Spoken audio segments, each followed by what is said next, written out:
ரெண்டாவது நீங்க இப்ப இஸ்லாத்துல வந்து பெண்கள் வந்து இப்ப நீங்க முகத்தை மூடுனா தவறு. அது மற்றவங்களுக்கு போனாலும் இஸ்லாத்துல வந்து முந்தானி சொல்றது அது போடுறதுக்கான கட்டாயமானு கேக்குறீங்களா? கட்டாயம் என்ன அது போடுறீங்க, எதற்காக போடுறீங்க? பிரபுதேவோட ரெண்டாவது கேள்வி என்னன்னு சொன்னா, முஸ்லிம் பெண்கள் ஏன் ஒரு முக்காடு போடணும், முகம் மூடுறது இல்ல முக்காடு ஏன் போடணும்னு கேக்குறாங்க. சரி சரி, இஸ்லாத்துல அது ஒரு கட்டாய கடமை, கட்டாயம் தான், கட்டாயமா போடணும். 24வது அத்தியாயத்துல 31வது வசனத்துல இறைவன் சொல்கிறான், பெண்கள் தங்களுடைய மார்பகங்கள் மீது நெஞ்சின் மீது சிமார்களை முக்காடுகளை போட்டுக் கொள்ள வேண்டும் என்று இஸ்லாம் சொல்லுது. முக்காடு போடணும். நாங்க எதுக்கு பெண்கள் போடணும் என்றா, பெண்கள் வந்து ரசனைக்குரியவர்கள், ஆண்களால் ரசிக்கப்படக்கூடியவர்கள். ஒரு ஆம்புல மேலே உடம்புக்கு இடுப்புக்கு மேல ஆடை இல்லாம இந்த மண்டபத்துக்கு கூட வந்து போலாம். அத பெண்கள் பார்த்து அப்படியே மயங்கி விழுவாங்கன்றது ஒண்ணு இல்ல. கண்டாவி ஒருத்த வந்து போறான், டிஷர்ட்டையாவது போடலண்டுவாங்க. இதே வந்து ஒரு பொம்பளை வந்தா உள்ள எல்லாரும் என்ன செஞ்சிருவான், அப்படியே குழம்பி போய் நின்றுவான். இது என்னடா இது, அந்த பொம்பளைக்கு நிம்மதியா வெளியே போக கிடைக்குமா? மேல ஆடை இல்லாம ஒரு பொம்பளை வந்து போறா, இருக்க இயலா. இப்ப இயல்பா என்ன விளங்குறோம், ஆண்களை விட பெண்கள் அதிகமாக ஆடைகள் அணிய வேண்டும். ஆடைகள் பெண்கள் அதிகமா அணிஞ்சாலும் இன்றைக்கு பெண்கள் ஆடைகளை அணிகிறாங்க. ஆடைகள் என்ற பேர்ல எப்படியோ உடம்பு வெளிக்காட்டுறாங்க, தன்னுடைய அங்க அவயவங்களை வெளியே காட்டி ஆண்களுடைய கவர்ச்சியை பெற்றுக்கொள்றதுக்கே பாக்குறாங்க. இது வந்து நம்முடைய பார்வையில கோளாறுவாங்க. பாக்குறத ஒழுங்கா பாருண்டு, ஒழுங்கா பார்ப்பான் தான், எவ்வளவு நாளைக்கு ஒழுங்கா பார்ப்பான்னு கேக்குற. ஒழுங்கா பார்ப்பான், பெண்களை ஒழுங்கா பார்ப்பான், எத்தனை நாளைக்கு? காலாகாலமும் ஒழுங்கா பார்க்கணும் என்றா பெண்கள் எக்ஸ்ட்ராவாக ஒரு முந்தானையா போட்டுக்கோங்க.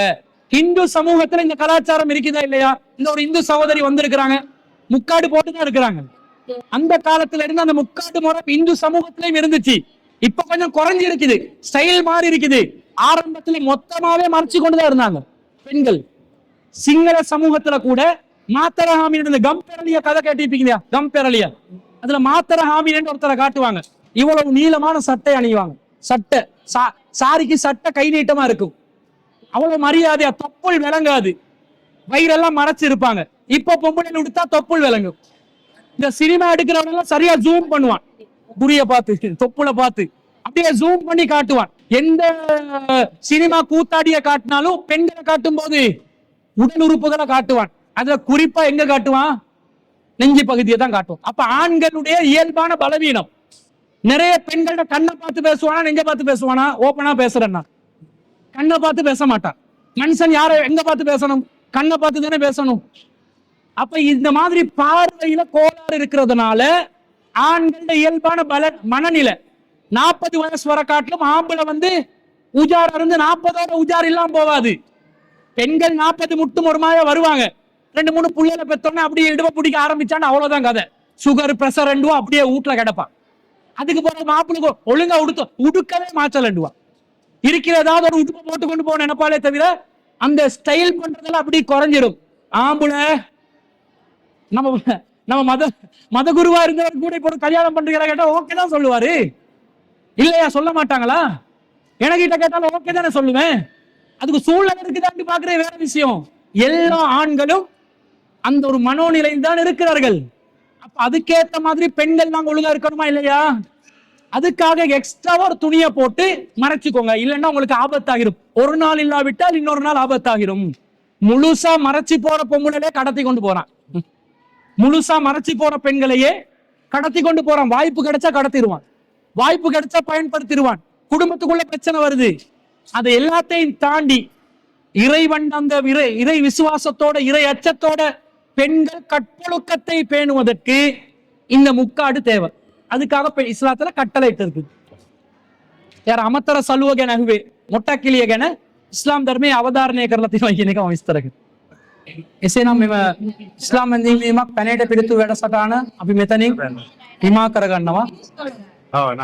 මෙම වැඩසටහනේ ඊළඟ අවස්ථාව වශයෙන් ප්‍රථමයෙන්ම මෙම වැඩසටහනට සහභාගී වුණු සියලුම මුස්ලිම් නොවන සහෝදර සහෝදරියන්ට දෙමාපියන්ට ස්තුතිවන්ත වෙනවා. ඔබ ඉවසීමෙන් මෙතෙක් වෙලා මෙම සභාවේ රැඳී සිටියාට.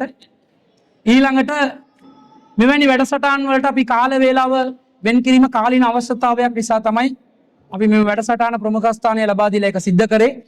එහිදී යම්කිසි අපහසුතාවයක් ඔබට සිදු වී තිබෙනවා නම් ඒ පිළිබඳව අපගේ කනගාටුව ප්‍රකාශ කරන අතර අනාගතයේදීත් අපත් සමග මෙවන් වූ සුහද සාකච්ඡාවලට සජීවීව සහභාගී වීමෙන් ජාතීන් අතර ඇති වී තිබෙන විරසකය ඉවත් කර සැබෑ ශක්තිමත් සාජීවනයක් සමගයක් ගොඩනගන්නට සියලු දෙනාම එකමුතුවෙන් එක්සත්ව හා එක්සිත්ව අතහිත දිය යුතුයි කියලා ඔබ සියලු දෙනාටම පවසමි.